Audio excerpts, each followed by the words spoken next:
Welcome to this week's installment of the Front Door Project. As we spoke about last week, we talked to media experts about some of the problems and challenges in diversifying the media over the last 20 years. Well, this week we're going to talk to media insiders and media leaders about what we can actually do to make progress in this issue, how we can take some concrete steps and understand that diversifying the media isn't an intractable problem. It's a goal that we can actually realize. And in addition to that, when you go to our newsletter, we have a little extra this week because we're taking advantage of some breaking news. So Jean-Marie Brown has written a piece on how the media can delve into, in a deeper way, the issues of affluenza. And then, as some of you may have noticed, Michelle Obama, over the last few weeks, came under a little bit of criticism. First it was, what kind of feminist was she? And then, she wasn't smiling at Nelson Mandela's funeral while her husband was seen taking a selfie, and, was she angry? And while all of that coverage is particular to Michelle Obama, we also think it's sort of generally of the way that black women are covered. And so Mary Curtis has written a piece using that as a way of really helping the media look at ways they can do a better job of covering black women. So that's what we have for you this week. Now we're heading into the holiday season, and so on behalf of the Maynard Institute and my colleagues, we want to wish you a very, very happy holiday, and we'll see you next year.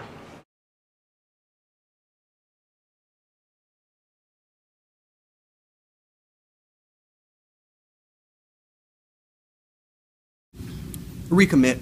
Get committed again. We need to be disruptive. We are disruptive by nature, by birth. We are different, and we need to embrace those differences and once again tell the stories. Get the training, read, innovate, and disrupt. Many of us are not reading our history. It is being forgotten, and that's a tragedy.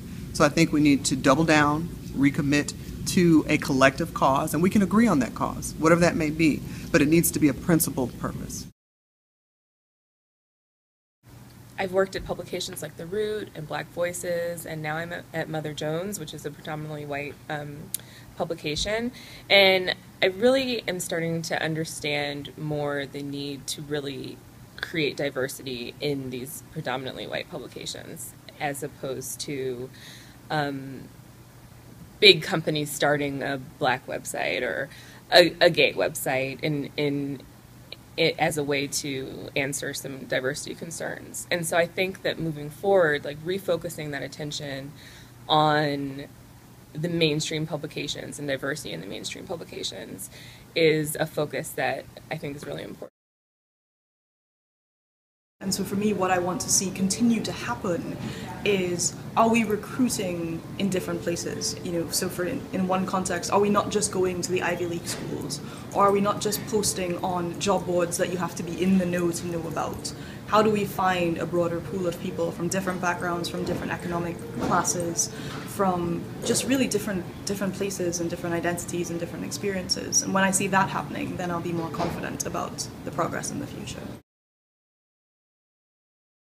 Right now I'm at the Ona Convention, and for the first time I'm seeing more diversity than I've ever seen. I can remember coming here 4 years ago and literally being pulled into a photo with 10 other African Americans getting our picture taken because we were the only ones that were here. And 4 years later, it's a huge difference. So I see things in some ways getting better, but I still see us having some of the same struggles. We're not in positions of management. Even in education, there's not enough of us in positions as graduate directors and professors in big universities. But I'm really hopeful, and I think those of us that are here fighting, we have to keep fighting, we have to keep representing, we have to keep speaking out. We have to be proud of who we are, proud of our history, proud of our legacy, and basically tell everyone we can to support, to encourage younger minorities to get into journalism and also to tell our stories. It's really an important field, and it's a powerful one.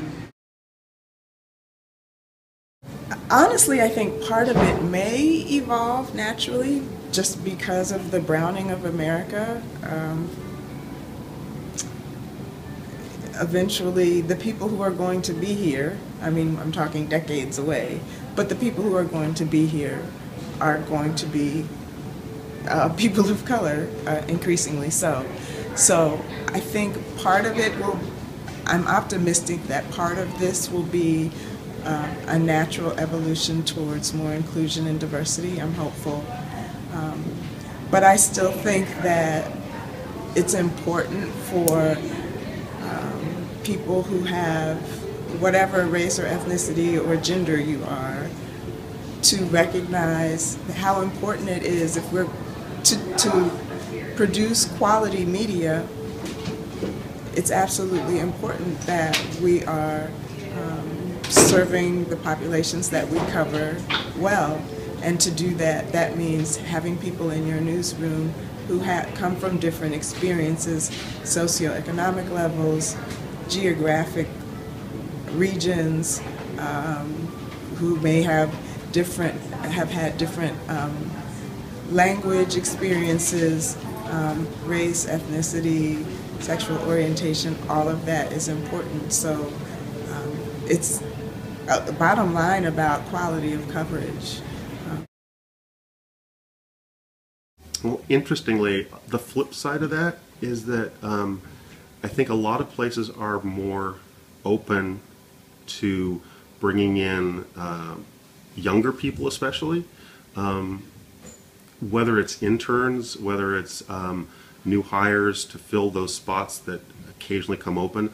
And so what you lost during the cutbacks, when you lost a lot of diverse voices in the cutbacks, you're actually now have the opportunity to gain a lot of them, because a lot of the people I see at the Chronicle are, when you have younger people coming in, the younger journalists tend to be more diverse.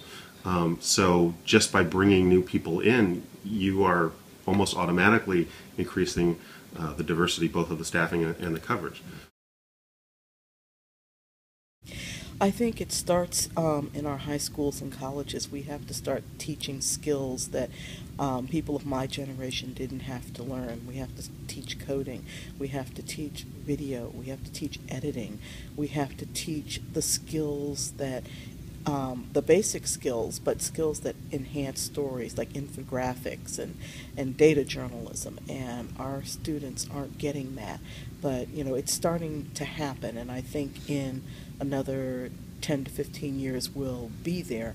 But then the question begs, you know, will there be even more new technology? I mean, do we keep up? Do we lag behind? Or, you know, that's the question. Just a point in America, when you look at the browning and the diversity that's taking place in America, should a news company or media institution say that they can't find talent?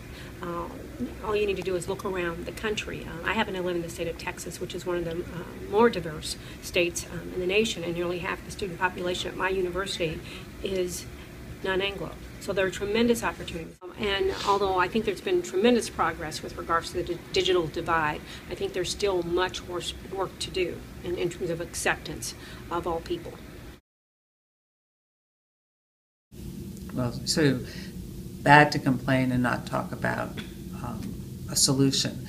You know, just for the underrepresentation of sources in the news, you know, minority sources, gender sources, I think that you've got to have someone in each newsroom who's saying this is important, this story isn't good enough, you need to go out and get a wider range of sources. You know, what I hear is, oh, you know, it's deadline, we go to the usual sources, I mean, we didn't have time, and, you know, you're just not trying hard enough. You know, it's something that I, as a reporter, try. I think about it. You have to be conscious about it. So it's not good enough to just say, yeah, we need to do better. You really have to have someone in the newsroom who cares about it and who pushes back. I think it's probably most important to keep this in the forefront as as newsrooms change in the nature of the business and reorganize that, and as we bring in people with different digital skills, that diversity be a part of the consideration in every one of those changes in what we do, because we're changing a whole lot of things. We're not just cutting staff, which which just certainly happened, but we're also hiring to fill new needs, and those are opportunities. And so one of the things that brings me joy is that for your voice to stand out, you need to build credibility. Journalistically, that's essential. I don't have a badge to be a journalist. I don't need a degree to be a journalist. I don't have to pass a state exam to be a journalist. Anyone can do or attempt to do journalism, but what really matters overall is credibility. So while we have these sea of voices all sharing perspectives, credibility is up to you, not to a masthead, not to a media company to determine your credibility. So it gives us all an opportunity to kind of step up and share these things, and you're seeing a lot more voices. Speaking up, and a lot more voices amplifying those voices, a lot more people finding each other. And then again, that goes back to horizontal loyalty, where when we find each other, we're finding each other because we're not alone, and we know we're not crazy, and we want to support each other, whether you're in New York or Ohio or Los Angeles or Oakland. Your struggle is my struggle, and we're brought together by these new digital platforms to amplify the voices. You can succeed. I think the thing is people, and not to be too general, but I think people, they want the easy way to do this. And there is not an easy way. There's not sort of a cookie cutter approach you can take. Every organization, every medium has its own specific strategy that you need to find to that. And even once, for example, we have a strategy now, but who's to say this strategy is still going to work within the next 2 to 3 years? So it's something you have to constantly evaluate, and it's not easy. It's not easy by far. And I think if you do make it a core priority, and it's a part of, just as budgets are a requirement every year that you have to do, your diversity strategy needs to be a requirement every year as well. I think that there have to be conscious efforts. I'm only now talking in terms of JAWS. I think you can look at one organization and say the goals of this organization have always been to have a space that is, it's not just a safe space in terms of no arguments, but have a safe space where you can have really tough conversations about women's place, about minorities' place, about the intersections between, and to have this be an organization that is deliberately, explicitly inclusive and reaching out. And I think that that doesn't happen on automatic pilot, and I think that I don't think a diversity committee does it alone. I don't think I'm not even sure it does it at all. But I do think that one of the things that has to happen in terms of this organization is that there have to be people at the top who say this has to change, and we have to find ways to bring people in at every stage of the organization, in fundraising, in marketing, in membership recruitment, and to put people in key positions in all aspects of the organization. One could argue that as the traditional media system, which has not diversified and does not reflect the America it says it serves, is dissembled by the digital age, an opportunity exists to create something better. Then on the other hand, again, when you look at the diversity of the technological community and many of the new news technology sites that purport to cover a general population, you can see newsrooms that in some ways might look like a daily newspaper newsroom in the 1950s in terms of how they reflect the population of the community they're serving. As the bottom line is, I can't tell you whether we've gone in America from 40% reflection of the true America to 62%, or whether we've gone from 62% to 40%. maybe the fact that I can't tell you that means that we're not paying enough attention to the way that you can measure things in the digital age, and we need to try to get a better handle on where we are. Recognize, own up to the fact that this and whatever the other identifiable issues are, something that we can say today, we're fixing this, because that is what happened. As I remember it in the meetings I was in about 20 years ago, you knew this was the problem. The editor said, we're fixing this. Here's how we're doing it. Here's who's doing it. Report to me. And there were constant meetings, constant checking in. And you had more freedom to go looking for the people who you knew you needed to be bringing into your newsrooms. In some newsrooms, we did a good job of training. In fact, there were even many more training programs that have now fallen by the wayside. Programs for high school students, programs for college students, programs for entry-level, so to speak, journalists coming into the business. Many of those programs no longer exist. I'm concerned about that, and I think we all have to be concerned about that. And I think that if Robert Maynard were around today, that would be kind of the next step of his fight, of his challenge, of his battle, because it seems that the more sophisticated we become in being able to reach people and communicate with people, the fewer voices are included in that conversation. And by that I'm talking about people of color. Yeah, I think one of the most important things now is to understand the impact of the digital revolution on the world in general, but on journalism in particular, and help to integrate people, giving the tools to understand the changes of the world. Some of the inequities and some of the lack of diversity that we had in the past were product of historic conditions, etc. And what I see that is important now is that it's a big opportunity, is a new beginning. So, this kind of educational initiative is very important now, more than ever, when the world is changing so rapidly. So I think we have to, first of all, looking ahead, to realize that the battle has has not been won, and that you have to keep fighting these battles over and over again. And we can do it best with a united voice coming together and seeing that. And the folks who are there supporting folks ahead, look at media organizations like NABJ, like the Maynard Institute, like other organizations that are doing the work, give them support. And I think that actually looking ahead and looking at what Bob Maynard did and realizing that the obstacles he had to overcome are much greater than what we'll have to do to look ahead in this country and make sure we have diverse voices telling our story.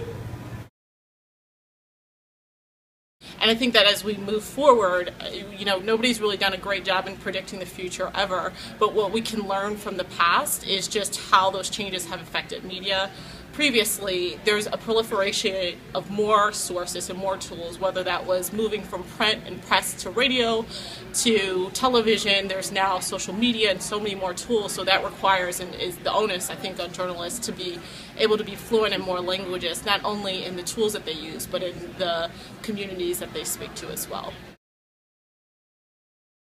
Another area that we need to concentrate on is building the next generation to grow into this, what we hope to become a more diversified society. And how do we do that? It begins with institutes like the Maynard Institute, which kind of fosters a conversation between different people, trying to understand different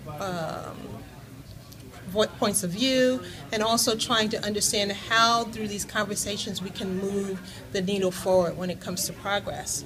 I also often think about this year's the 50th anniversary of the Martin Luther King March on Washington, and a lot of other great milestones and wondering how far we've come from 1963. And like I said, we've come some ways, but we still have so much further to go when it comes to parity, when it comes to equality, when it comes to poverty issues, social issues. There's a lot of roads that we need to be able to take. I think the advancement in technology is really one of the key ways that we can do that. So I'm worried about it. I don't know what we're going to do about it, but we really, really have to have this discussion because, for the sake of media, for one thing, that we're going to die if we don't become relevant to the entire population. And we're not doing the work that democracy needs of us if we don't look like the nation. In terms of our ability to get into some of the things that a lot of people want to do, like long-form reporting and writing, investigative reporting and writing, those things are really still in the province of old media organizations, and we haven't really made as much progress in those areas as I would like to see. I think that there's a real gap between new media journalists that are coming out and the skill sets that they have and the skill sets that it really takes to be able to do that sort of high-impact journalism. Because it's not just important that the work be long or that it be literary or whatever. That's not the point. The point is to produce things that are high-impact. And I'd really like to see us more active in producing that kind of high-impact work. And I think that's the next frontier of what we're trying to do. Well, I think we need to engage with everybody more, not just within the U.S., but globally. When we think about the U.S. audience or news consumption, people are increasingly more diverse, not just within America, but also our global audience. And if we think about how big the world is and look at where we are, there's still a lot of room for us to grow internationally and domestically. And so I think the strategy is to really, it sounds like a cliche, but it's really, think global, act local. As I look forward, I think we still have tremendous challenges facing us. So many organizations are existing in fear. They worry about the loss in revenue. They worry about losing readers. They worry about adopting digital technologies. And as a result of that, they sometimes aren't paying attention to issues of diversity. As newsrooms cut people, sometimes they aren't backfilling in any way. And what's happening as a result of that is that we're losing voices in our newsrooms. We're losing the voices of people who can give perspectives. If you're covering a community like the District of Columbia and you're a news organization, it's important that you have African Americans in leadership roles on your staff who can help guide that coverage. And that applies to all of our communities across this country. We need to be aware of that in all of our newsrooms, and we need to take pains to ensure that we're preserving that even as we're facing these challenges.